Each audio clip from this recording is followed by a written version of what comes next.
Allez, maintenant, on va donner la parole à notre invité, notre spécialiste des gestes de premier secours. C'est vous, docteur Pascal Cassan. Bonjour. Bonjour.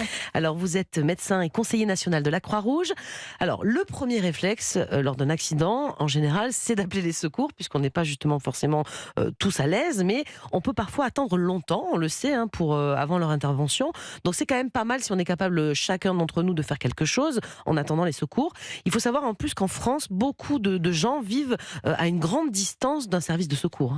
Effectivement, en fait, les secours vont mettre entre 8 et 15 minutes pour arriver en fonction des sapeurs-pompiers ou du SAMU, et que lors de ces moments-là, il faut que faire les premiers gestes. C'est le premier maillon de la chaîne de secours. Et c'est vous, c'est moi, parce que 7 fois sur 10, ça arrive dans un environnement familier, les frères et sœurs ou éventuellement les amis, et ce n'est pas j'offre le geste de secours à un inconnu, non, c'est souvent quelqu'un qu'on connaît, un collègue, quelqu'un de sa famille. Sauf qu'en attendant les secours, nous on a tous les moyens d'agir, mais en France on n'est pas, je crois, des champions en la matière, on connaît peu finalement les gestes de premier secours. Alors nous ne sommes pas les champions, en fait nous ne sommes pas les plus mauvais d'Europe, mais c'est vrai que nous sommes en milieu de peloton. Les pays en particulier du nord de l'Europe sont assez forts dans le domaine, avec une formation tout au long de la vie. C'est ça qui nous manque également en France, c'est le fait de commencer à l'école et puis poursuivre tout au long de sa vie, y compris après sa retraite, puisque aujourd'hui il y a des mesures qui normalement facilitent la formation des employés qui vont en retraite aux gestes de premier secours. C'est un élément important. Il faut revoir ces gestes. Ce n'est pas en une fois, ce n'est pas sur Europe 1, hélas, une fois que l'on va apprendre les gestes de premier secours. Il faut les revoir régulièrement et surtout pratiquement. Eh oui. Comment on explique le fait qu'en France on ne soit pas justement assez formé, ou qu'on n'ait pas le désir de se former à ces gestes qui peuvent sauver des vies?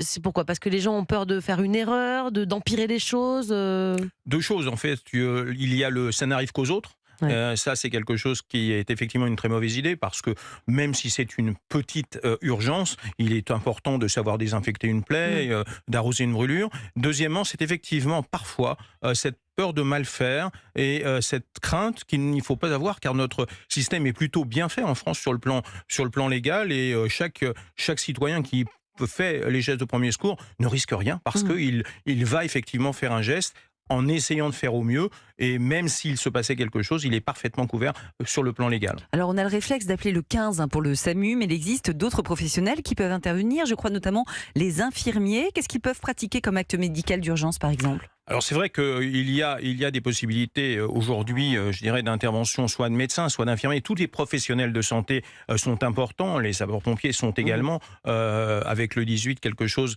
que l'on peut joindre rapidement. Et il est vrai qu'aujourd'hui, ces professionnels de santé, parfois, sont sur les lieux d'un accident. Et ça, c'est évidemment très positif, puisque leur profession, leur calme en général, face à des situations de ce type, amène une sécurité à la victime. On connaît à peu près tous les numéros d'urgence en France, mais certains auront la chance peut-être cet été de partir à l'étranger. Il y a le fameux 112. Qu'est-ce qui se passe si j'appelle le 112 et que je suis, je sais pas, au Danemark? Qui me répond? Parce que si on me parle en danois, je serais bien embêtée, quoi. Alors là, c'est effectivement, le 112 est un numéro qui a été mis en place depuis de nombreuses années. Néanmoins, il y a le problème de la langue, y compris lorsque un étranger en France ou un Français à l'étranger, en général, il y a des tentatives d'abord de travail en anglais pour ceux qui le connaissent, et puis parfois des services de secours sont dotés maintenant de l'intelligence artificielle qui les aide dans ce domaine, et deuxièmement également de traducteurs directement joignables, et qui aident les premiers secours à s'adapter à la personne qui va essayer de se faire comprendre dans le pays où hélas il ou elle ne parle pas la langue. Bon, très bien, on retient, c'est le 112. Merci à vous, docteur Cassan.